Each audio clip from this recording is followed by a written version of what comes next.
to the God Conclusion. I'm your host, John Leonard.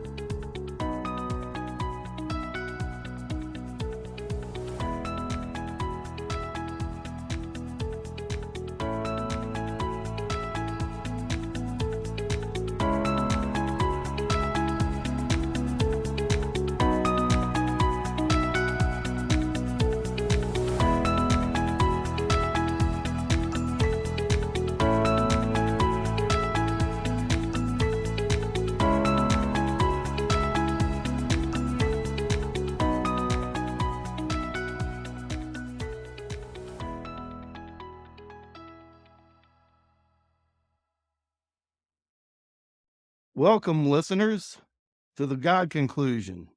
Today's guest we have is Richard Suttles, who's also known in social media circles as the Faithiest Atheist. I love that name, by the way. Thank you. And I have some intense questions that I plan on grilling Richard with today. And I'm a real tough questioner. And I sent you most of these questions, so I know that you have them in advance and you aren't going to be caught off guard. But my first question to you was, I noticed that from your social media posts, and before I get started into the questions, I do want to say that I do enjoy your Facebook page. It's not a typical atheist page that's full of vitriol or mockery or anything like that. You have a good sense of humor and a sense of humility, and you talk to a lot of very interesting people, by the way. Thank you. So without, There might be a connection between those two. I think that there is. But first, I wanted to say, I noticed that you are married to a Christian woman, Yes, I am. and I wondered how did that work out? Are your abilities to persuade that strong, or are you just lucky? Completely lucky because when you see her, if anyone goes to my page and I looks at have her, seen her. She's a very beautiful woman, and thank you you. are very lucky. But I Yes. have to think that your personality or some other factors contribute to the fact that you were able to land such a beautiful woman. And keep her. Somehow she wakes up every morning and says, "Oh, okay, yeah, let's keep doing this." Absolutely. Yeah. So I can't imagine, honestly, people still stop us in the street and ask us, they say, "I know what you're thinking, but what would she think?" So we still get that. And goodness knows we got that when back in the day when we first met. So we met over 20 years ago, but only been married 16 years. I noticed that you have a couple of beautiful children as well, and I figured that this wasn't an overnight romance, but I didn't want to pry too much into your personal life. Right. Yeah, we met when I was in the Marines. I didn't want to get married while I was in the Marines, especially when I was, let's say we met maybe right after 2000, and then I was still in the Marines, and then I went to Iraq, and I didn't want to get married before I went to Iraq, or because I didn't know, if I was going to come back. So then after that, soon after I get back from Iraq, we still had a couple things to work out. We met in Europe because I was stationed overseas when we met. So it took some time for her to come to the States, but once that happened, we got married, and we've been married for 16 years now. Congratulations. Thank you. Well, and yeah, in terms of religion and stuff, she was raised strict Catholic, and then a lot of her family converted to Mormons, and that was strict too. And both Catholicism and the LDS community have very high expectations for young ladies. So her formative years were very influenced by people saying, "This is what a young lady does, and this is what a young lady does."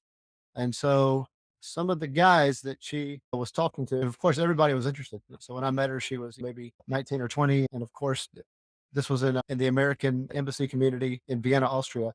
And of course, there were scores of American men that were interested, but some of them were talking about their religious expectations and stuff like that. And I was the one that was like, "You're Arlene. That's who you are." And I wasn't pushing that. And I think that might have given me some degree of extra consideration. So she's Mormon? She's no longer Mormon. At some point, she said both of those are too strict. It's not that. There's God and there's Jesus, and I believe in So Jesus. she's more non-denominational now? Not only that, but very non-denominational. If there's a lot of Christians. I would say the majority of Christians are, "Leave me alone. I'm a Christian, and that's as far as we're going to go. I might come visit your church, but if you get into theology with me, my eyes are going to glaze over." And I completely understand that because there's so much noise about that. There's noise in you can't say you're a Republican or a Democrat and not get that too. So a lot of people say they're not political. I think that's where she is. She's Christian. She believes in Jesus, but she's not going to get into theology with it. That's a very smart woman too. Right. And we teach, this is the thing with our kids, is that we just teach kids about how religions are. Because one thing they get is all the political noise, all the religious noise, all the atheist noise, all the different groups with all the worldviews and the, what I like to call meaning systems.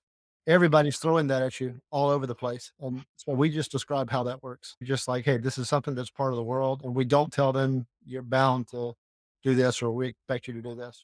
In fact, we say you're going to meet people from many different worldviews. And case in point, your mother believes this and I believe, and we're on the same page on that. We don't expect them to, we expect them to behave, expect them to get good grades. They're teenagers now. And so we have the normal parent expectations, but we don't push worldviews in terms of they have to pick one. We just say, this is how somebody from this worldview is going to approach that. And they get it. And especially where we live in Mormon Central. So there's Mormons everywhere in our community because we're in the East Valley in Arizona that used to be all Mormon land. And there's probably more Mormons in this town that we live in, maybe percentage wise, than there is in Salt Lake City.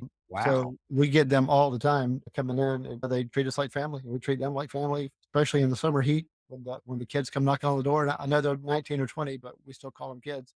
We let them in and give them drinks and let them cool off for a second. And we'll talk if they want to talk theology. So they see that all these complex conversations are all over the place, one, and two, that people can just have normal conversations without freaking out.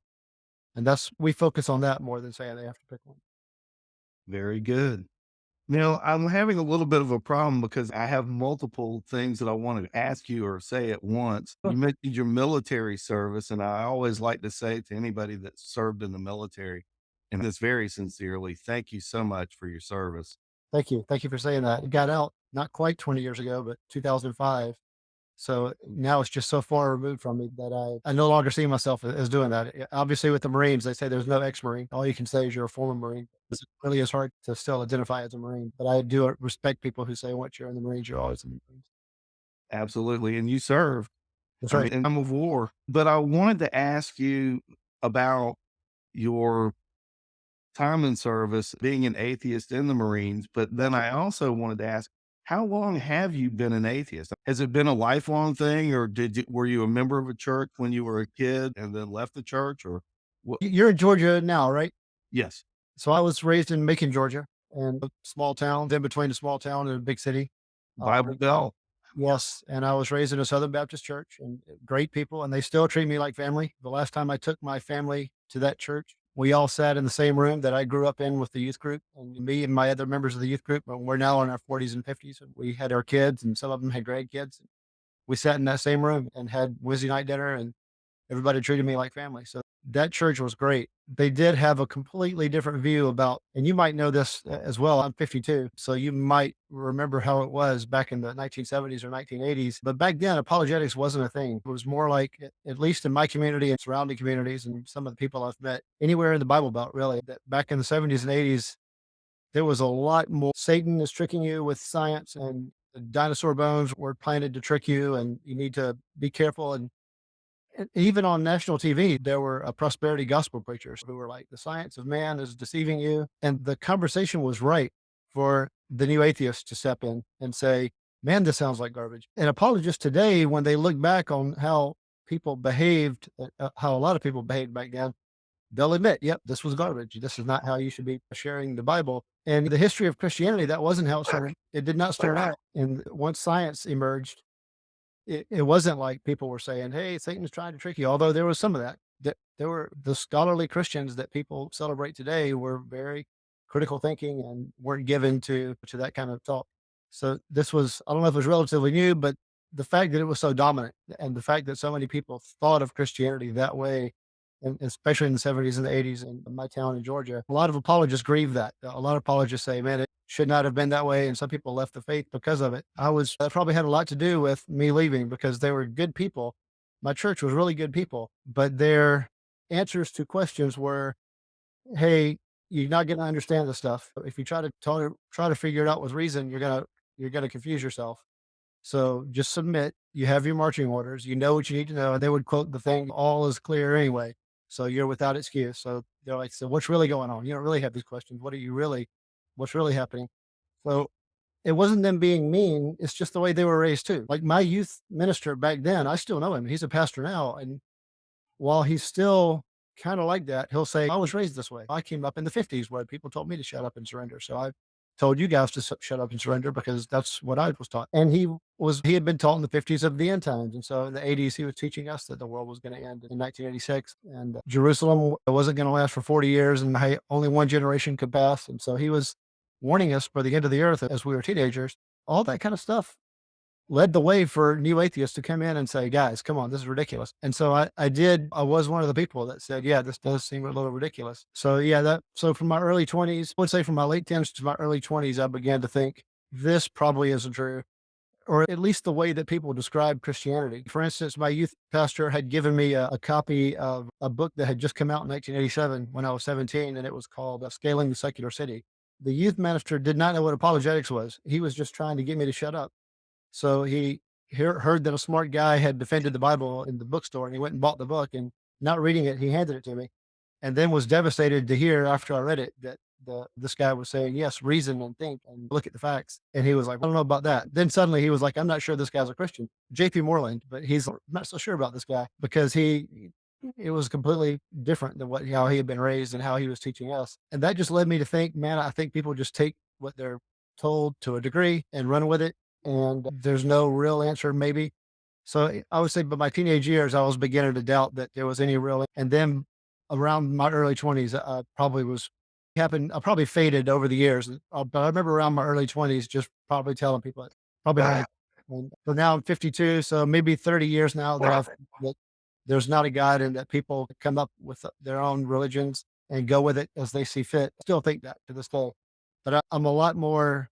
I try to be a lot more diplomatic about it. Like I don't tell people, "Hey, you're lying to yourself and you know it," because that's not how it works. I think with all the worldviews, when you come to these meaning systems that we all have, there's even atheists that are full of themselves. There's atheists who will say things like Christians have never embraced science. And of course, the original scientists were probably, and many of them were theists and probably Christians, especially around the Renaissance. So you have atheists embracing things too that they probably shouldn't, and they stick with it, and they're probably going to live their whole lives that way. And I just think there's something about human nature that gets you to do that. And so I still think that today. So I'd say 30 years of feeling pretty sure that there's probably not somebody watching. That's my take. I agree with you completely that there was a time in particular in the 80s and 70s where the message was terrible coming from Christians and there wasn't a good response. I read a book, I think shortly after I was in college. It was called More Than a Fisherman Okay, by a I've guy heard named that. Josh McDowell. And that didn't make me into a Christian initially, but it did open my mind to thinking. And then later I took a series of steps that got me where I am. But this is funny. I've never wanted to do a commercial for my book in the middle of an interview. But what you're saying, you're the type of person that my book was written for. You are my target audience because you Sure. have an open mind. You are looking to apply logic and reason to the existential questions.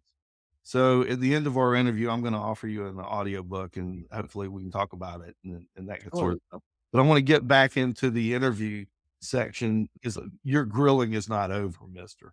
Oh, and one more quick, just to go back to your book, you wrote it in response to Richard Dawkins' The God Delusion, right? Correct. There's a guy named Jonathan Haidt who's you I'm ever heard of familiar him? with him. Yeah. He did a lecture called The Rationalist Delusion, Well, which was like the atheist version of Coming to Jesus for me. It came out like 10 years. And he was saying that a lot of our reasoning is motivated reasoning. And he used the same criteria that Richard Dawkins used in The God Delusion, saying, okay, if this is what you call delusion, then our belief that we're using pure rationality is also a delusion based on the same criteria that you're using and based on the same evidence that you're using. And so it's on YouTube. He never wrote the book, but he should have written the book. But it's called The Rationalist Delusion or The Rationality Delusion. And it's Jonathan Haidt, and it's about 10 years ago. And I I'll just be want watching that as to, soon as this is over. yeah, that was another response to the God Delusion, which I've never read. I've read some of Dawkins's book, but I've never read the anti-Christian books. Obviously, I'm familiar with him, but I was more, especially in the last 10 years or so, I've been more like the kind of atheist that Jonathan Haidt is rather than the kind of atheist that Richard Dawkins is. Just to explain my position there with Richard Dawkins, in my history there, I was working on a spreadsheet for a friend of mine. He was trying to start a new business, and I'm just crunching numbers. So I have the television on in the background just to create white noise so that I can focus on what I'm doing. And Richard Right. Dawkins was being interviewed by Stephen Colbert, and he said that cars and computers and cell phones are all intelligently designed, but the human body is not. I didn't know hardly anything about biology, but came from a background of science, and I just knew that there was something fundamentally wrong with that statement. So I read The God Delusion from cover to cover, and Mhm. initially it shocked me a little bit because felt like he had anticipated most of the objections that I would have offered to his book and issued a preemptive strike against them before I ever had a chance to make. So I read the book and I said, I'm a little bit unnerved by this.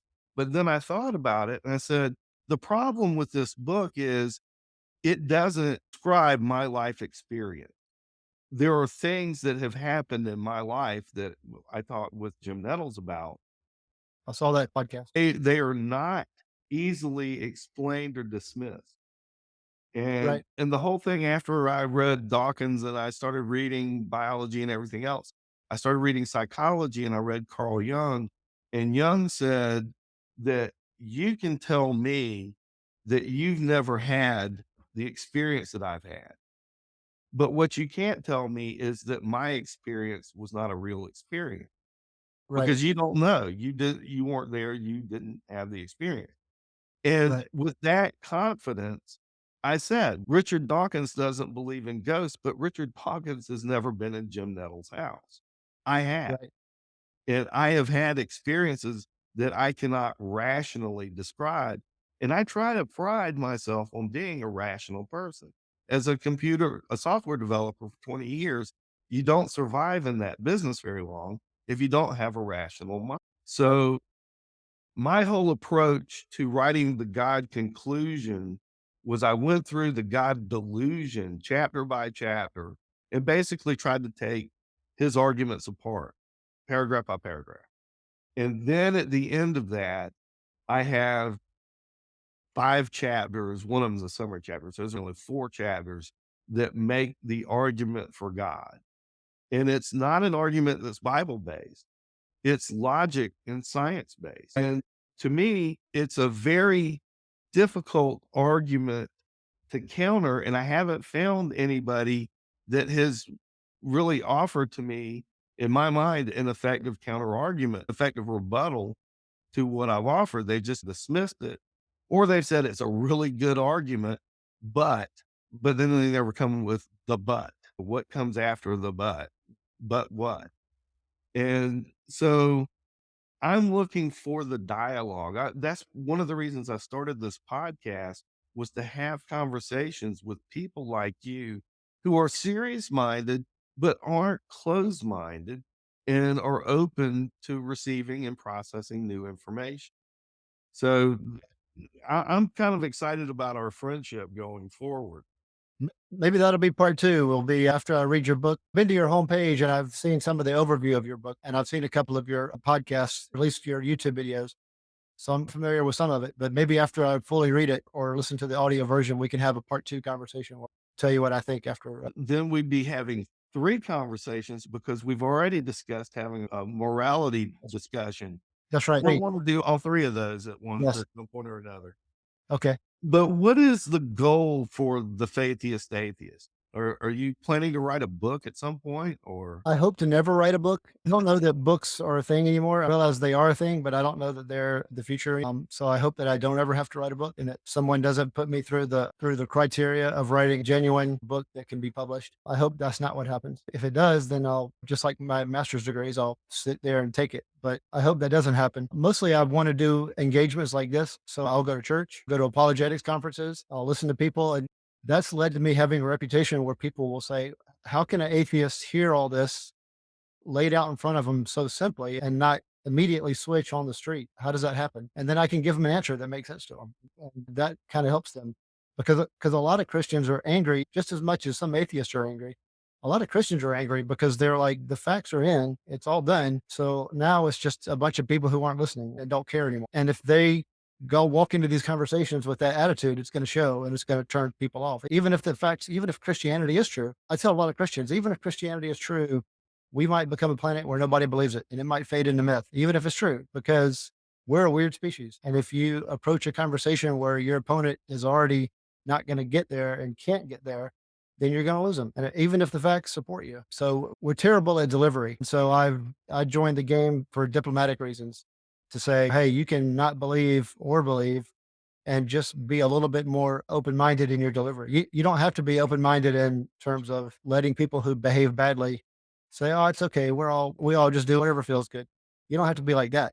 You can still have high standards and then at the same time just be open-minded that other people's experiences have led them to different conclusions that they're probably going to act on. And you just have to be the kind of person that can take that hit and then of course take care of your business, take care of your family, take care of your job. And I push that more than I push atheism. In fact, in 30 years of atheism, I've never talked somebody out of their faith. And I don't think I've ever tried in 30 years.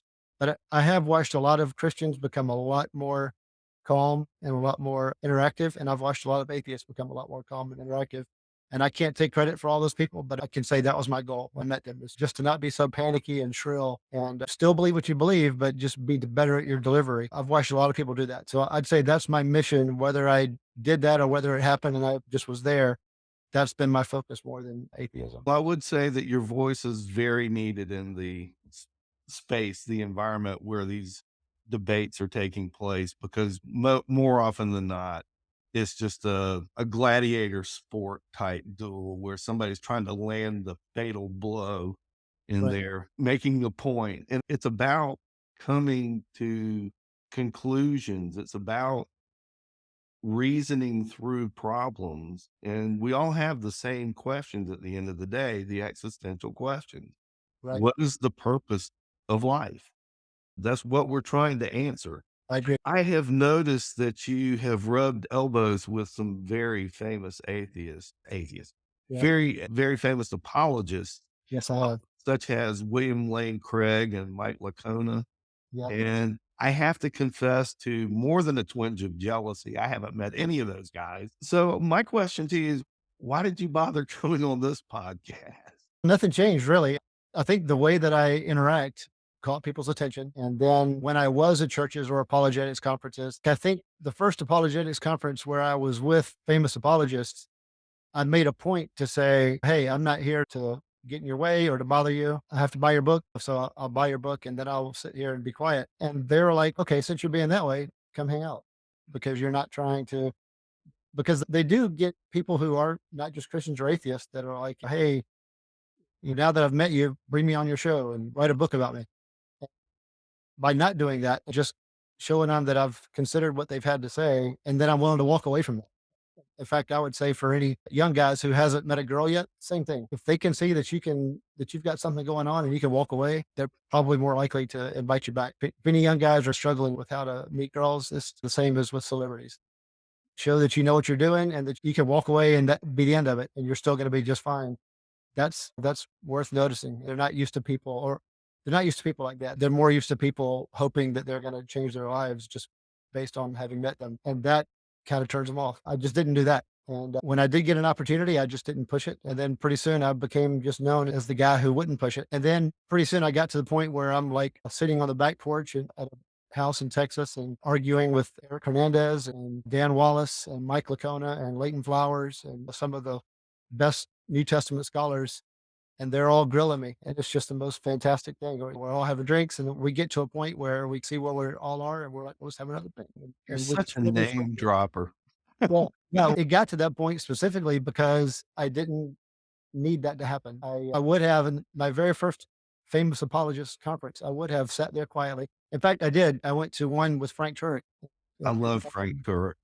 Yeah, I went to that church and people weren't sure what to make of me. So I stayed in the background. I bought his book. I shook his hand. We talked a little bit and we ended up talking about Trump. We talked about religion. And then he remembered, he was like, okay, yeah, he can come and sit there and behave and not be pushy. And then the next time he saw me, he was like, hey, let's go eat. That being able to know what you're about and not need them to be celebrities and not need to be a part of their lives, you're more likely to at least be accepted by. I should explain for the listeners that you're not just going to these conferences and being a wallflower in the back of the room. You're having dinner with these guys and you're posting photos of you with Mike Lacona having dinner together. And it started, and that's why I pushed my little dating advice too. It happened in the exact same way by not pushing for that. Obviously, that would be great, but that's not why I'm here. And then because they picked up on that, and because I've actually engaged with their material, and because I can actually voice an opinion, Greg Kokel said, I've met so many polite atheists, but you genuinely think that you're right and that you're better at this than me. You think you're actually closer to the truth than me. And I'm like, yeah, I do think. And he's like, that's new. I'm not used to listening to someone who genuinely thinks that and is also polite. They're usually condescending or they think I'm an idiot. Being able to get to that point, I would say was my secret. All right, this was not one of the scripted questions, and it's not one that it's off the top of my head. So forgive me if I go off the rails here. But Dawkins in the God Delusion has a scale of 1 to 7.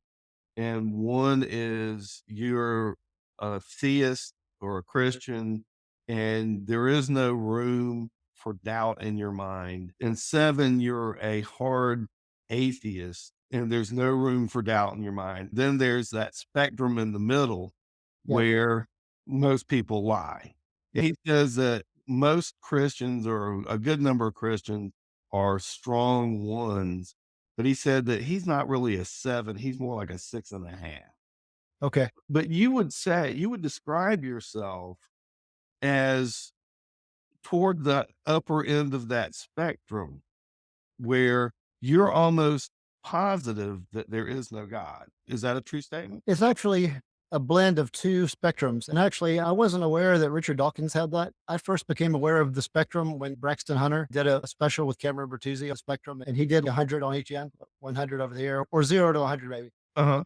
There's 0 to 100. 0 is no God, and 100 is yes. And I'm sure. And I said, for me, there's two spectrums, and there will always have to be two spectrums, and there's no way that they'll ever meet. One is the spectrum of whether there's nothing whatsoever. There's no explanation. It's all an accident. Now we're here. We're here. So that's 0. There's no explanation, nothing. It just all accidents. And now we're here. That's 0. And then 100 is that there's some kind of explanation where something, maybe not a God, but something, or we could be a lab. We could aliens in a cosmic university could be running a lab test, and they put us on a petri dish, and they were just watching us. But there's something, and that's 100. That there's something going on, and maybe on this bottom scale between 0 and 100, maybe every so often I might even be over the 50, maybe 50.5 towards it could be something. And so at that level, so far you might say, oh, you're an agnostic, or you could even be a deist. Per Kurt Jarrow say, actually, you're technically a deist. If you're willing to go over the 50 yard line at any inch, then you're a deist. But I don't know if that's true or not. But then there's the next spectrum above that, which is whether I think religions are of human origin. And so 0 would be that they're not of human origin, or at least one of them isn't of human origin. So, yeah. And then 100 would be that they are all of human origin. And if 100 is me thinking that they're all of human origin, I'm at the high 90s. I'm at the high 90s that think all of our religions are of human origin. We didn't make them up being devious. We didn't sit around at a table and say, oh, we're going to trick people. They emerged from us having questions and speculating, and then certain answers rose to the top, just like with everything. Just we have dominant groups and groups that fade away and groups that take over. There's bound to be worldviews that take over. There was a time when almost everybody would have been believing in some sort of the Greek pantheon. And now nobody believes in a Greek pantheon. Now, if anybody does, it's in the thousands, and it's probably just a sort of an inside joke at this point. And now Christianity is the dominant religion. So I don't accuse the original Christians of making it up deceptively, and I'm not one of those Methodists that said that Rome was trying to trick us. I don't believe that. I don't think that's how religions form. I don't think you can make up a falsehood from scratch and then sell it. I think there has to be a hunger for some sort of answer, some sort of meaning. And then through part speculation and part reality, some answers come up and people embrace it. And then once any group comes together and starts working together, then we're almost like an ant colony. And then when you're an ant colony, that becomes a different thing that can take over.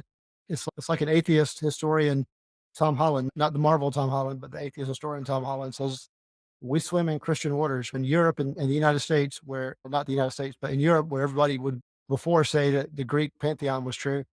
Now we swim in Christian waters. So even though there's a lot of secularism in Europe, the kind of language that we use and this idea that people working on the ground level should have a say and that there's not some elite force that just tells us what to do. He said that's actually very Christian. That all has Christian origins. So we are still in that colony, still in that Christian colony. I think it's divided up into so many sub colonies that it's probably not going to remain the dominant religion, but we are certainly, if we're not still in it, we've been in it for a long time.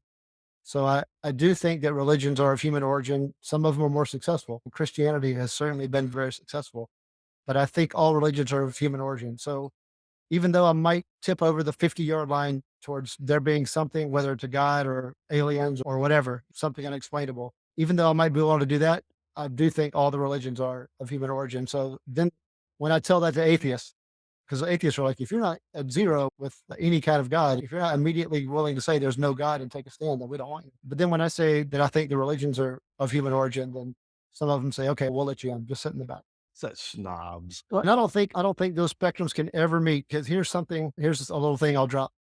The more that the more evidence that I think that might think that there is some sort of loving, perfect, more like a classical theism God, the more likely that I come to believe that there could be a loving God who knows us all and who had 14 billion years to prepare for us, the more confident I am that all the religions are made up because there's aspects of Christianity that I don't think a loving, perfect God would have anything to do with. And so I don't think Christianity could ever be true. The more I come to the idea of a loving and perfect God who had 14 billion years to plan for us, then a lot of things about Christianity doesn't make sense.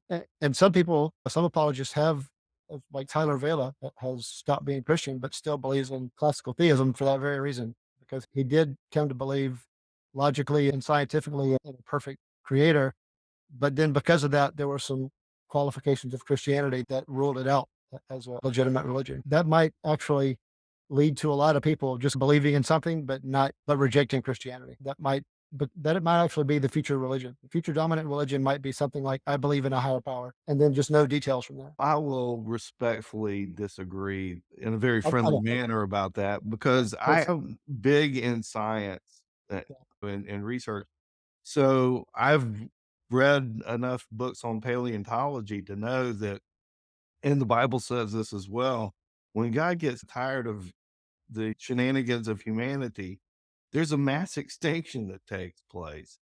And before there is a world without Christianity, gotta just wipe the palate clean and start over, in my opinion. Now, it's funny that you're the faithiest atheist, and mm, I could have been because I went to college and had a very similar Christian upbringing, went off to college, and I became I would never describe myself as an atheist, but I was an apathetic agnostic, and I was a serious materialist and a capitalist. And right, I had very little interest in God and that sort of thing. Got married, had kids, wanted an excuse to stop going to church. And so I put God to the challenge. And I said, if you exist, and I shouldn't say it as a challenge because you can't put God to the test, but I read the Bible. I memorized verses in confirmation class when I was a kid. And I remembered a couple of them that were emblazoned in my mind, Matthew 7:7 and Revelation 3:20. And both of them talk about opening the door to your heart and God will come in. Jesus will come in. At that time, I thought Jesus was no more real than Santa Claus and the Easter Bunny. right. And I, I just thought it was all a joke. And there is some truth that there is human influence in every religion, and that does not exclude Christianity. And atheism. Atheism is, I would say, every worldview that we hold is strongly influenced by your surrounding conditions. So same thing for atheists.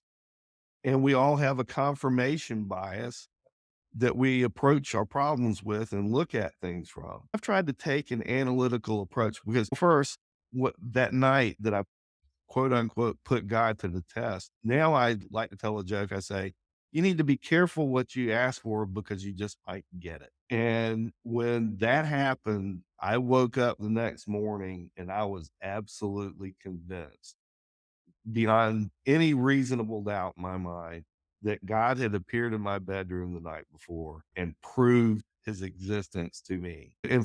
But that didn't change. Another 10 years passed Right. before I heard Richard Dawkins and got on this quest of absorbing all of the existential science that I can find and trying to make a rational understanding of how we got here. Right. And I've not been if you it depends on the day. Some days you could ask me and I'd say I was an old earth creationist. Now I gravitate more toward young earth creationism just because of some things I've seen. But I'm not married to any position. I don't say the earth has to be 6,000 years old. And if you don't believe that, you're going to hell because Right. I don't know. I wasn't there 6,000 years ago.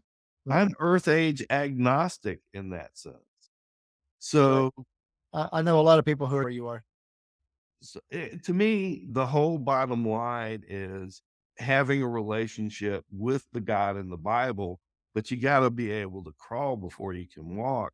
You have to be able to believe that a creator God is possible before you start trying to put a name on that God and saying that's the right God or Allah's the right God. Don't have a basis for making any kind of decisions if you aren't informed. So my book doesn't go into the Bible except in the chapters where Dawkins is attacking it, and then I defend it. In my book, looking at the quotes of Martin Rees and Roger Penrose and Sean Carroll, and a lot of these guys are atheists, but I listen to what they say Mhm. and I take from that what it means to me. And you used an interesting word a little while earlier. You said that we could all be here from a series of accidents. And I've always tried to bring the argument down to an either or scenario, a binary choice where it's either one thing or it isn't. And I said that the world was either the object of creation or evolution. I went through a whole lot of different iterations, and I finally settled on the universe was either planned or it was unplanned. And my argument is if you go with the idea that it's unplanned, you need to look at all of the probabilities that these experts have calculated on the Big Bang and abiogenesis. Yeah, I've read a lot of those books, especially Return of the God Hypothesis is the most recent book that I read. Stephen Meyer is outstanding. I've got that here. No, he hasn't. I've never met him, and he hasn't signed my book, but I have read that. I'm very familiar with Stephen Meyer. I think I've talked to him online, like for question and answers for some of his presentations, but I've never met him or had him sign a book. That's far Oh yeah, and I tell people you're not gonna. There's no science you can tell Stephen Meyer that he can't get into accurately with you and speak to it. So I'm really impressed with him. I'm impressed with all these guys that you are rubbing elbows with. Like I said, Frank Turek, I quote him in my book. He's got a really outstanding analogy about information in DNA. And he said that if you're walking along a beach and you see the phrase, John loves Mary written in the sand, you don't assume that those were the product of natural processes. You Right, assume that some human being put their finger in the dirt and wrote John loves Mary because it's a message. It has communication, has meaning. And if you yeah, look at DNA, it is so incredibly more complex than a simple message like John loves Mary. right. It, It is. it boggles the mind. I've heard him use that a couple of his lectures that he talks about that. So that is a good analogy. We might even when we do our thing on morality, we might include meaning in there because I think meaning and morality are linked. So we can maybe have half of it be about the science behind meaning, and maybe the anthropology behind morality. I'm excited to explore these ideas with you behind the scenes after. We'll go ahead and wrap up our interview here with a couple more questions, but Okay. I'm looking forward to talking with you again. This is very exciting for me. Thanks. I can't tell you. But Me too. I always like these conversations too. I've noticed also from looking at your Facebook page that you're doing some analysis of Luke and you were interacting with someone that goes by Red Pen Logic. Yes. And my observation, now this isn't really more of a question than an observation. I think you study the Bible more than the average Christian. Yeah, I was raised on it. My childhood was centered on it. And then once I became an atheist, and then I went through the phase of the atheists who were like, "Oh, yeah, all you got to do is read the Bible, and you know, welcome to atheism." So I did read the Bible as a Christian, and then originally as an angry atheist. My angry atheism phase didn't last too long, but yeah, reading the Bible was a big part of the Christian phase and the angry atheist phase. And then even now, like I said, I'll go to church and apologetics groups, and I have a couple of Bible study groups that I'm a part of because people like you invite me to them, and I'll go and listen and learn. And I think that the people who wrote the Bible believed in a God. I think they saw it differently than each other sometimes, and they had different backgrounds, but they all believed in a God, and they were trying to get it right. And so I always read Luke as saying to go to the post that you're talking about. I take Luke to be that he was surrounded by a lot of people saying a bunch of stuff. And he was like, hold on, this is getting out of hand. Somebody needs to just get the facts straight, because his whole gospel reads like, okay, look, here's what was going down. And here's what you can go and test. So he starts off by saying, I'm going to the sources and just getting the facts and bringing you the facts. And one of my apologist friends says maybe he was hired to do that. And I was like, okay, but the same thing. It's his goal to sort through the noise to get to the facts. And so my take was that means there was a lot of noise. And I was surprised that some Christians were like, no, he wasn't saying there was a bunch of noise going around. He was just stating what he was going to do. But yeah, that actually surprised me that I got any pushback on that. Sometimes I'll say something that I think all Christians agree with, and I'm expecting them to go, hey, wow, you see it. But this was one where they were like, and maybe because they saw the word atheist, they're like, there must be something wrong. So I'm going to push back. But yeah, that one surprised me because I thought Christians just agreed that Luke was the one that was like, okay, there's a bunch of stuff going down here. Somebody needs to just sort it out and just tell you the truth. And that's how I read Luke. So I still think that's what he was doing. I kind of look at Luke as the token Gentile in the crowd of the early Christians. I'm sure he had that bias going in, but I just think that he was trying to say there's a lot of people talking, and then there's a lot of people who are there. And I want to get down to who was there and I want to get to you what happened. He's just talking to his audience, which you mentioned, but that's what I think. Yeah, I'm sure he has his biases as theirs too, but I was just saying his intent was to sort through the noise. But the critics that were challenging you, they aren't familiar with the Secret Gospel of Thomas or some of these Right. heretical books that are Yeah. atheists. Yeah. I think the red pen logic is Tim Barnett, which I'm going to meet. Another name I'm going to drop. I'm going to meet with him at an apologetics conference in a couple of months. Another thing I do now at this point, now that I've been doing this for a while, is all our churches will have me come speak at their churches, and sometimes I'll go to youth groups, talk to the youth groups, because they want their youth groups to get exposed to non-believers. Yeah, they want somebody that they trust to not yell at the kids. So I'm getting a meet and Red Pen Logic soon. So I've really been hyping up on him because when I meet him, I want him to have some background on me. Yeah, I've Um, seen you in the car with Tim Stratton. You know all my buddies. That's right. Yeah, Tim Stratton, I just got to hang out with him a few weeks ago. In fact, that was a Maven. A Maven is a apologetics group that will take church kids, a youth group, and spend like a week or two out in the woods in nature to really worship, and then to also meet a lot of non-believers. And so I'm just one of the non-believers who comes in and gives a presentation. And each time I've done that has been a great experience. And so yeah, Tim Stratton's one of the guys that I've done that with, and he's a great guy. But Tim Barnett guy, I almost think that he was just he saw that I'm an atheist, so he's like, I got to push back some. And his only point was that Luke doesn't specifically say there's a bunch of noise and there's a bunch of falsehoods going down. So I'm going to sort through it. He said, I believe that there were falsehoods. I just don't believe that Luke specifically says that. That's all. That was his only pushback. I But then I think think his fan base came in and said, yeah, atheists, the gospels are true. And I'm like, wasn't what I was trying to say.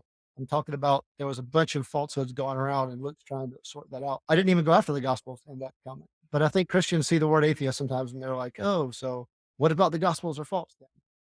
but Paul also refers to false preachers Yeah. in the New Testament. So it's not like this idea should be foreign to people. I honestly think that if I had been William Lane Craig and said that, everyone would have clicked the heart and said, thank you, amen. But because of my name, they had to find something.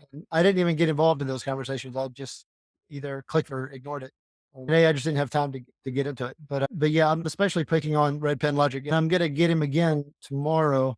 He has a post about how feelings follow faith and faith follows facts. So he's saying, observe the true facts first and then trust your observations and trust your conclusions. It's not all observations, but trust your conclusions and then see how you feel about it. So he's like, don't let your feelings affect your faith. Let the truth inform your faith. And then from there, then see how you feel about it. But leave your feelings out of it until you observe the facts. And I'm like, I love that. I love that approach. And if atheists are worried about the word faith, and I'm clearly not because I'm a atheist, but I'm like, change the word, giving you a heads up on my post tomorrow. I'm going to say, if you change the word faith to trust, I completely agree with what he's saying. Do your research, look at the conclusions, trust your findings, and then see how you feel about it. I think that's really good advice. Well, I know that your moniker is the faithiest atheist, but you could be the friendliest atheist, except for somebody else has already stolen that name. And he's not very friendly. No, he's not. He's You're not. much friendlier than he is. I heard him, and I'm like, dude, and in fact, He's his very tone snide and condescending, and you're a was, genuinely likable guy. that's my pushback on the friendliest. And I've never met him, so I'm sure if I do, if he's ever heard of me, which I hope he hasn't. But yeah, that's my pushback on him is that he's not particularly friendly. He'll talk in a friendly tone, but it is condescending. And honestly, I think a big fan base can really mess you up if you're not prepared for it. And so I think a lot of atheists, maybe some apologists, have suffered from having a popular fan base, which kind of stovepipes them into this corner where they can't do anything but feed that fan base or they're going to be in trouble. And so either hope that doesn't happen, or if it does, I'm somehow able to try to stay true to what I think. My Facebook fan page, or whatever you want to call it, the Facebook page for the God Conclusion has, I think, about 17,000 followers, You- something like that. You're doing really well. Yep. But my experience has been that you can't please anybody no matter what you post. Right. And if I figured jokes are safe, jokes are Yes. funny, jokes make you laugh. But if you tell a flat earth joke, the flat earth crowd comes out and they want blood. Yep. And the young earth crowd, they do not like hearing speculation that the earth could be more than 6,000 years old. And what's been my experience has been there've been people like you tried to warn me on one of my posts I Yep. saw and Yep. said, "Oh, too late." But I've had several posts where the atheists have come in my defense. And I just find the irony of that beautiful. But Um, it just speaks to how no matter whether you're a Christian or an atheist, you're gonna have opinions and some of them are gonna be strong. And you need to be able to listen to both sides of an argument. You shouldn't just shut down because you yep. don't agree with something, in my I opinion. agree. And that reminds me of a couple things. Frank Turek, his IT guy, or like his number one guy, is Jorge Gill. Have you ever heard of him? I have Or not. it could be Jill Gill. So I've only called him Jorge, and now I feel bad if I didn't pronounce his name correctly. Um, Don't but, worry. but he's like Frank's partner. For me to say IT guy is really underselling this guy. He's really Frank Turek's partner. The thing why he's IT is that he's masterful at IT. I was at a church with him when he was going to speak. He was actually given a Spanish version of one of Frank's presentations, and their IT system collapsed, and he rebuilt it in front of me. So it's just this IT brilliant guy. But he was telling me, because he's in charge of Frank's social media posts, and he says Frank can make fun of atheists all day long in the social media posts, and it's going to create atheist anger and vitriol. And there's going to be thousands of comments because Frank's going to say something controversial against atheists. And that is absolutely nothing compared to when we make a post where Frank says, "Hey, this old earth and young earth thing, this is just a friendly conversation between Christians. It's an in-house conversation.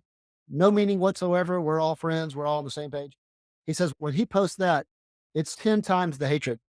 It's young earth people saying, "No, you are a heretic if you do not come down on this number."